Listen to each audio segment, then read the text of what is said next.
바다 환경을 파괴하고 선박 사고의 원인이 되기도 하는 해양 쓰레기는 교통과 환경 분야에서 심각한 골칫거리인데요. 해양 쓰레기의 효율적인 관리를 위한 토론회가 열렸다고 해서 직접 찾아와 봤습니다. 자세한 소식 현장에서 전해드리겠습니다. 8월 8일 부산 영도구에 위치한 한국해양과학기술원 대강당에서 윤준호 국회의원실 주최로 열린 이번 토론회는 한국해양과학기술원과 한국해양수산개발원이 공동 주관하고 해양수산부가 후원했습니다. 이번 토론회를 주최한 윤준호 의원은 개회사에서 이 자리를 통해 해양 쓰레기 문제의 관리를 위한 실질적인 대안들이 논의되길 바란다면서 제시된 전문가의 의견을 수렴해 정책에 반영할 수 있도록 노력하겠다고 말했습니다. 이어진 환영사에서 김웅서 한국해양과학기술원장은 지구 표면정의 70% 이상이 바다로 이루어져 있어 경제적으로 보면 세계 물동량의 80% 이상이 바닷길을 이용하고 우리나라 인구의 30%가 바닷가에 분포한다면서 해양 쓰레기 문제에 대한 각성을 촉구했습니다. 이처럼 바다는 우리의 생활과 떼야 뗄 수가 없는 그런 불가분의 관계를 맺고 있습니다.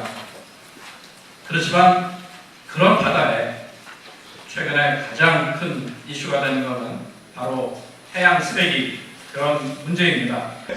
이번 토론회를 공동 주관한 양창호 한국해양수산개발원장 역시 해양 쓰레기, 그중에서도 미세 플라스틱이 가장 치명적인 문제라면서 해양 쓰레기의 원인은 결국 육상에서 제공하고 있는 셈이기 때문에 특정 정부 부처나 기관만이 해결할 수 있는 문제가 아니고 모두가 해결해야 할 문제라고 강조했습니다. 그런 부분에서 아주 많은 부처와 많은 사람들이 관심을 두지 않으면 해양수산부 혼자, 해양과학기술이나 해양과학과 혼자 일을 해결할 수 없다는 데 필요성이 있는 겁니다. 토론회의 핵심이라고 할 수 있는 전문가들의 주제 발표가 이어졌는데요. 먼저 한국해양과학기술원 남해연구소 소장이자 과학기술연합대학원 대학교 교수를 맡은 심원준 한국해양과학기술원 책임연구원이 해양 플라스틱 쓰레기의 오염 실태와 문제점을 주제로 발표했습니다. 심원준 책임연구원은 주제 발표에서 우리나라 해양 쓰레기는 2012년을 기준으로 연간 9만 1,195톤씩 발생하고 그중 해양 플라스틱 쓰레기가 연간 7만 7,880톤이라고 밝혔는데요. 심 책임연구원은 특히 잘게 쪼개져서 사후적인 회수가 어려운 스티로폼 쓰레기가 많기 때문에 해양 쓰레기 문제가 결국은 미세 플라스틱 문제가 되어 해양 오염의 패러다임이 변화했다면서 그만큼 예방적 차원이 중요해졌지만 국가 차원의 연구개발 및 용역사업은 현업 부서의 정책 결정을 위한 연구개발 사업 성격에 그치는 경우가 많아 해양 쓰레기에 관한 원천 연구가 없다고 지적했습니다.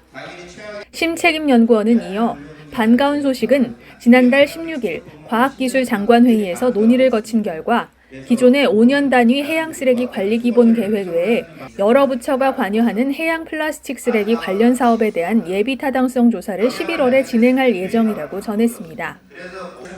발제를 마친 심원준 책임연구원을 만나 우리나라 해양 쓰레기 문제의 심각성이 어느 정도인지 직접 들어봤는데요. 시민들이 주로 여름철에 이제 바닷가를 찾으면 지자체에서 매일 아침 참 일찌감치 잘 치웁니다. 그래서 그 정도로 해양 쓰레기가 많은지 잘 몰라요. 우리나라 어느 해안, 우리나라 어느 바다에 물을 뜨면, 모래를 뜨면 그 안에 반드시 몇 조각 이상의 미세 플라스틱이 있다고 보시면 됩니다. 그러니까 그만큼 물이 모든 환경에 퍼져 있다고 보시면 돼요. 여러분 일단은 우리나라는 워낙 양식업에서 또는 어업에서 쓰는 부표가 스티로폼이 워낙 많다 보니까 전 세계적으로 유일무이하게 스티로폼 오염이 심각합니다. 두 번째는 우리나라가 플라스틱 쓰레기를 그래도 재활용도 잘하고 관리가 잘 되는 편인데 왜 이렇게 오염이 좀 심한 편이냐? 그게 우리나라 인구 밀도가 높아서 그렇습니다. 지금처럼 이런 정도로 우리가 쓰레기 관리를 안 했다면 아마 상상도 못할 수준의 이제 오염이 됐을 수도 있습니다. 그 두 가지 측면을 반드시 이해해야지 우리나라 쓰레기 오염이 왜 이런 정도 수준인지 좀 알 수가 있습니다. 네. 두 번째 주제 발표는 김경신 한국해양수산개발원 부연구위원이 해양 플라스틱 쓰레기의 국제사회 움직임과 우리나라의 대응에 대해서 발제했는데요. 김경신 부연구위원은 해양 쓰레기에 대한 대응은 국가 수준에서 아시아 태평양 지역 단위 수준, 나아가 G20, UN 등 국제적 수준의 대응으로 확산하고 있다며 미세 플라스틱을 줄이기 위한 해양 쓰레기 관리 역량은 예방의 90%를, 사후 수거의 10%를 투입할 수 있도록 예방 정책을 강화하는 것이 바람직하다고 말했습니다. 김부 연구위원은 해외 사례와 비교했을 때 우리나라는 해양 쓰레기 관리를 잘하고 있는 편이긴 하지만 법적 제도적 측면에서 아쉬운 점이 있다고 밝혔는데요. 미국의 경우 지난해 개정한 해양쓰레기법을 대외환경 변화를 반영해 보다 강화된 법률 개정을 추진하는 등 국제적으로 규범적 조치를 강화하는 추세인데 우리나라는 2017년 해양환경관리법 분법과 해양폐기물 및 해양오염 퇴적물 관리법 제정을 추진했지만 국회에 계류 중으로 시급한 입법 제정이 필요하다고 강조했습니다. 또 그동안은 중앙정부 중심으로 해양쓰레기를 관리해왔지만 지자체에도 해양쓰레기 관리 역량 확충이 필요하다고 밝혔습니다. 마지막 주제 발표는 해양 플라스틱 쓰레기의 재활용 기술 개발에 대해서 김민욱 한국해양과학기술연구원 선임연구원이 나섰는데요. 김민욱 선임연구원은 지난달 태풍 다나스 이후 육상에 밀려온 해양쓰레기만 최소 100톤으로 추정되지만 대부분 소각되고 재활용은 미흡한 실정이라며 쓰레기의 절반 이상인 55.6%가 플라스틱인데 이를 여러 방법으로 재활용하기 위한 기술 개발이 필요하다고 밝혔습니다.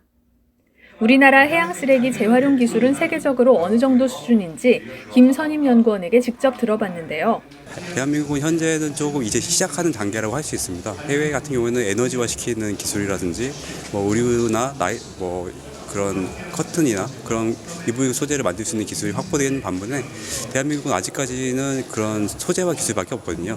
그렇기 때문에 이제부터 막 시작하는 단계라고 할 수 있고 그런 다양한 종류가 방향성을 일단은 저희가 정책적인 방향과 맞춰야 될 것 같아요. 저희가 막 재활용 기술만 그냥 개발한다고 되는 게 아니라 세계적인 기술, 세계적으로 국제적으로 협력이 필요한 부분이 있고 정책과 맞춰서 저희가 재활용 기술을 개발하는 것이 보다 효율적으로 해양 쓰레기를 재활용할 수 있는 방향이라고 생각합니다. 이어서 신현웅 순천향대학교 교수를 좌장으로 정부 부처와 산업계, 학계, 시민단체 등 다양한 관계자들이 토론자로 참여하는 지명 토론이 진행됐습니다.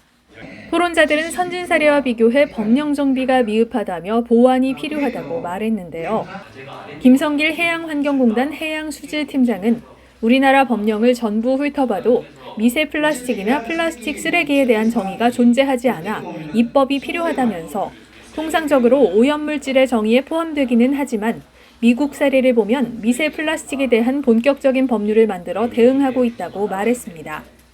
이종명 사단법인 동아시아 바다공동체 오션해양쓰레기 연구소장도 우리나라도 선진 사례에 못지않게 해양쓰레기 문제에 큰 돈을 쓰고 있는데 유실어구 신고제 등 법적 제도적 정비를 통해 그 예산을 효율화시켜야 한다고 주장했습니다. 세부적인 방안에서는 조금씩 의견이 달랐지만 토론회에 참석한 모두가 일치된 의견을 보이는 지점이 하나 있었는데요. 누구나 한 번쯤은 편리함에 무심코 사용했던 플라스틱이 이제는 해양 쓰레기가 되어 우리를 위협하고 있는데요.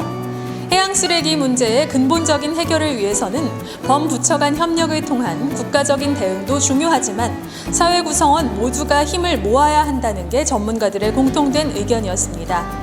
부산에서 교통뉴스 김하영입니다.